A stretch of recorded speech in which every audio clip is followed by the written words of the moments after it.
Hello and welcome. इस video में हम डिस्कस करेंगे a prayer for my daughter by W B Yeats. ये पोएम जो है ये डब्ल्यू बी यीट्स ने 1921 में पब्लिश करवाई और 1919 में ये लिखी गई थी।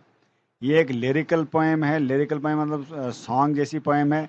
10 स्टैंजा और 8 लाइन की है। इसमें थीम क्या है? एक पेरेंटहुड, क्योंकि डॉटर के बारे में parenthood, innocence, virtue, idol, womanhood, war and chaos के बारे में है।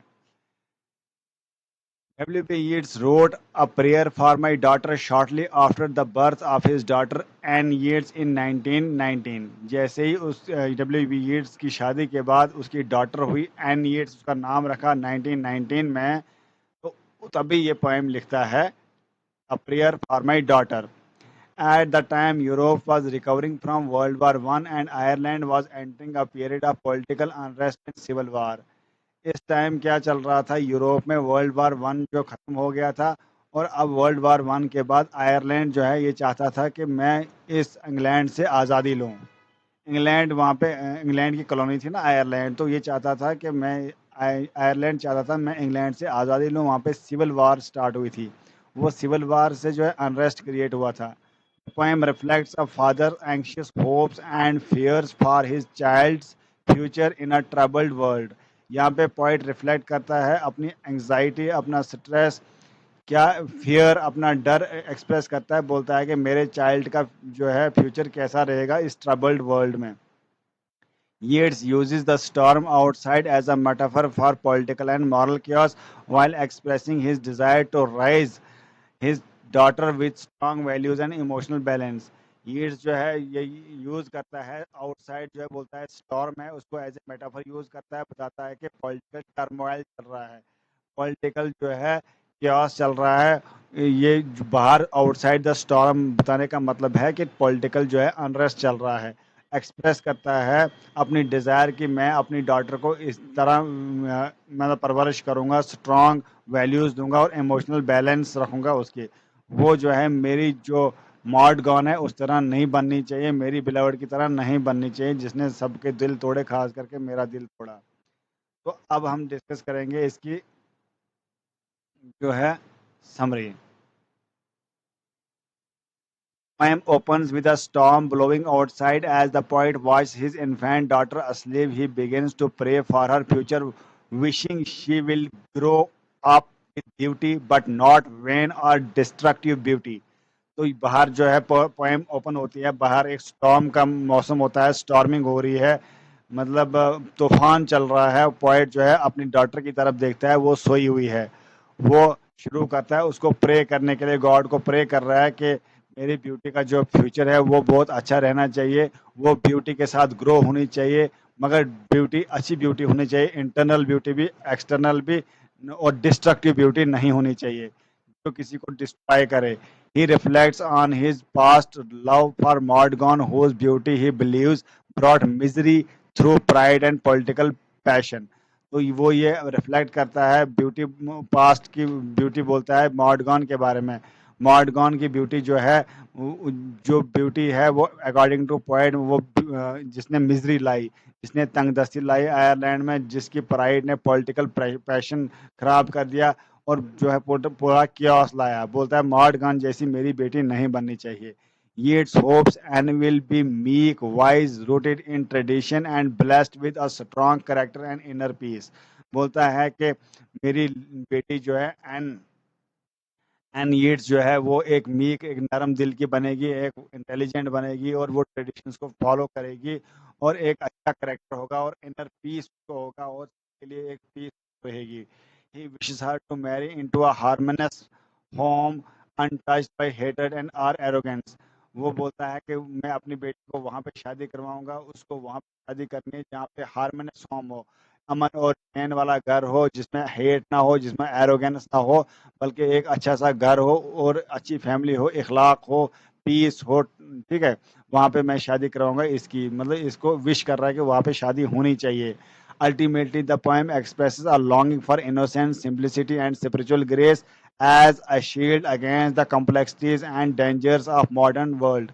तो ये पोएम ये एक्सप्रेस करती है, एक विश एक्सप्रेस करती है कि पोइट की विश ये है कि इनोसेंस होनी चाहिए, सिंपलिसिटी होनी चाहिए, स्पिरिचुअल ग्रेस जो है ये मेरी बेटी पे होना चाहिए, और एक कम्प्लेक्सिटी जो है दूर होनी चाहिए, डेंजर्स ऑफ मॉडर्न वर्ल्ड जो है, मॉडर्न वर्ल्ड का डर जो है उससे दूर रहनी चाहिए। पोएम में बोलता है, once more the storm is howling and half hid under this cradle hood and cover lid my child sleeps on. ये ओपनिंग लाइन है इस पोएम की, a prayer for my daughter की। और उसके बाद, may she be granted beauty and yet not beauty to make stranger's eye distort. ये important line है इसी की। नेक्स्ट लाइन जो है ये है, ये कुछ लाइंस बहुत इंपॉर्टेंट है। ये an intellectual hatred is the वॉस so let her think opinions are accursed. ये पोएम, ये लाइन जो है इंपॉर्टेंट लाइन से याद रखना। ये है a prayer for my daughter by W B Yeats. Next poem हम डिस्कस करेंगे, the second coming. The second coming ये भी डब्ल्यू बी येट्स ने लिखी है, 1920 में पब्लिश की गई। ये फ्री वर्स में लिखी गई है, 2 स्टेंजा और 22 लाइन्स में लिखी गई है। 22 लाइन्स में लिखी गई है। ये जो है इरेगुलर मीटर है इसमें। इसमें जो थीम है वो क्योस है, एपोकलिप्स है। एपोकलिप्स में फ्यूचर के बारे में बोल रहा है, स्पिरिचुअल ट्रांसफॉर्मेशन, मॉडर्न डिस्पेयर। यहाँ पे जो है सेकंड कमिंग बहुत इंपॉर्टेंट पोएम हो जाती है डब्ल्यू बी येट्स की, क्योंकि इसमें एपोकलिप्स की थीम है और मॉडर्न डिस्पेयर। मॉडर्न जो मॉडर्निज्म का पोइट था ना, ये अर्ली मॉडर्न का, तो उसमें दुख बताता है, क्या दुख है, क्या मतलब परेशानी है। Yeats wrote The Second Coming in 1919, soon after the World War I, during the Russian Revolution and as Ireland moved towards civil war. तो जैसे ही सेकेंड वर्ल्ड वार खत्म हुआ 1919 में जो है, वो जो विलियम ये W B Yeats, William Butler Yeats जो है, ये पोएम लिखता है वर्ल्ड वार वन खत्म होने के बाद, जब रशियन रेवोल्यूशन चल रहा था और आयरलैंड में क्या हो रहा था, सिविल वॉर चल रही थी। The world seemed to be falling into chaos, and Yeats, deeply influenced by his mystical beliefs and personal system of historical cycles. तो यहाँ पे जो वर्ल्ड है वो क्योस में जा रहा था। यीट्स जो है वो बड़ा इन्फ्लुएंस हुआ था मिस्टिकल बिलीफ से। मिस्टिकल मतलब मोहिनी चटर्जी को उन्होंने पढ़ा था, उससे बड़े इन्फ्लुएंस थे, और उनने उस सिस्टम को पढ़ा था, मिस्टिसिज्म को, और वो उससे बड़े प्रभावित थे, बड़े इन्फ्लुएंस थे। तो अब ये वो मिस्टिसिज्म इस पोएम में बता रहा है। Believe that a major transformation of cataclysm and was approaching. बोलता है एक बहुत बड़ा चेंज आने वाला है वर्ल्ड वार वन के बाद। जो क्योस आ रहा है, जो टर्मोइल है, जो भगदड़ है, जो लॉलेसनेस क्रिएट हुआ है, इससे जो है टोटली पूरा हिस्ट्री बदल जाएगी, एक बहुत बड़ा बदलाव आएगा। मिस्टिसिज्म पे बिलीव करता था ना, बाइबल पे बिलीव करता था, बोलता है बहुत बड़ा बदलाव आएगा। Poem reflects his believe that history moves in spirals. बोलता है कि हिस्ट्री जो है जायर्स में घूमती है, स्पाइरल्स में घूमती है, and that the Christian era was ending to be replaced by something darker and unknown. बोलता है क्रिश्चियनों का एरा जो है, एज ऑफ क्रिश्चियनिटी जो है वो खत्म हो रही है, एक समथिंग बहुत खतरनाक दिन आने वाले हैं, डार्कर दिन आने वाले हैं, कुछ अननोन होने वाला है। यहाँ पे समरी हम डिस्कस करेंगे डिटेल में। The poem begins with the hunting image of falcon flying out of the Faulkner control, symbolizing how society has drifted from order and tradition. Things fall apart. The center cannot hold, expresses the breakdown of civilization and values. यहाँ पे जो poet बोल रहा है, ये start कर रहा है एक हंटिंग इमेज की। एक इमेज हमारे माइंड में क्रिएट होती है फाल्कन, और फाल्कन एक बर्ड होता है, फाल्कन और फाल्कनर की। बोलता है जैसे ही फाल्कन जो है फाल्कनर से दूर चला जाता है, इसी तरह जो है एक क्रिश्चियनिटी जो है, रिलीजन जो है, हम लोगों से दूर चलता जा रहा है।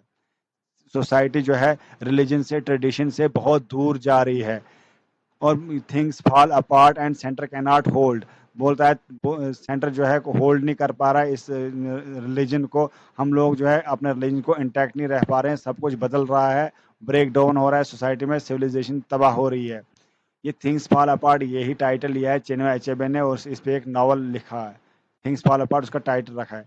Yeats imagines that second coming is near, but it's not the return of Christ. बोल रहा है अब सेकंड कमिंग आएगा, जीसस क्राइस्ट वापस नहीं आएगा, बल्कि एक और प्रॉफिट आएगा, वो इसको रिसरेक्शन करेगा, हमारे पाप को धोएगा और जो है हम प्योर हो जाएंगे. Instead of dreadful new force is awakening.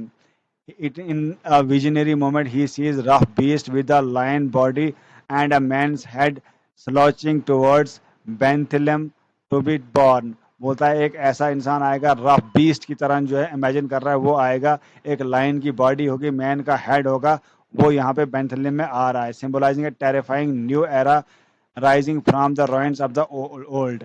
बोलता है एक नया एरा आएगा, पहले जो क्रिश्चियनिटी का दौर है वो खत्म हो जाएगा, एक नया एरा आएगा, एक बीस्ट लाइक इंसान जो मतलब जिसका बॉडी जो है वो लायन की है और मैन का हेड है, इस तरह का इंसान जो है प्रेजेंट का एक सिंबलिज्म देता है, वो आएगा और वो क्या करेगा, पूरी दुनिया को बदल देगा. तो इस तरह का जो टेरिफाइंग रहेगा, बहुत डरावना वो रहेगा, ये सब इसमें एक्सप्लेन कर रहा है इस पोएम में. अब पोएम की इंपॉर्टेंट लाइन है, turning and turning in the widening gyre. इसमें बोल रहा है कि कियोस हो रहा है, things fall apart, the centre can not hold. बहुत इंपॉर्टेंट लाइन है इसकी, ये इंपॉर्टेंट वर्ल्ड क्लास लाइन है ये इंग्लिश लिटरेचर में. Mere anarchy is loosed upon the world, the best lack all conviction while the worst are full of passionate intensity, and what rough beast it's our come around at last slouches towards Bethlehem to be born. तो बोलता है बाद में एक beast, एक मतलब beast किसका इंसान आएगा, मतलब एक प्रॉफिट टाइप का इंसान आएगा, वो जो क्या करेगा, रिप्लेस करेगा ओल्ड को, जो ओल्ड ट्रेडिशन चल रहा था क्रिश्चियनिटी का, उस वो जो है बदल जाएगा, एक नया इंसान आएगा, एक नई सिविलाइजेशन आएगी, एक नया जो है यहाँ पे रिसरेक्शन आएगा, हमारे पाप शाप धुल जाएंगे, सब कुछ बदल जाएगा. यहाँ पे ये बोल रहा है सेकंड कमिंग. सेकंड कमिंग मतलब क्राइस्ट आए, जीसस क्राइस्ट जो है दोबारा आएगा. जीसस क्राइस्ट जो ऊपर चला गया ना, क्रूसिफिकेशन हुआ है, तो इसका मतलब सेकंड कमिंग जीसस क्राइस्ट दोबारा आएगा, जो पाप धोने के लिए यहाँ पे दोबारा आएगा. मिलते हैं नेक्स्ट वीडियो में नेक्स्ट टॉपिक के साथ, तब तक के लिए बाय. इस चैनल को सब्सक्राइब कर लें और वीडियो को शेयर करें.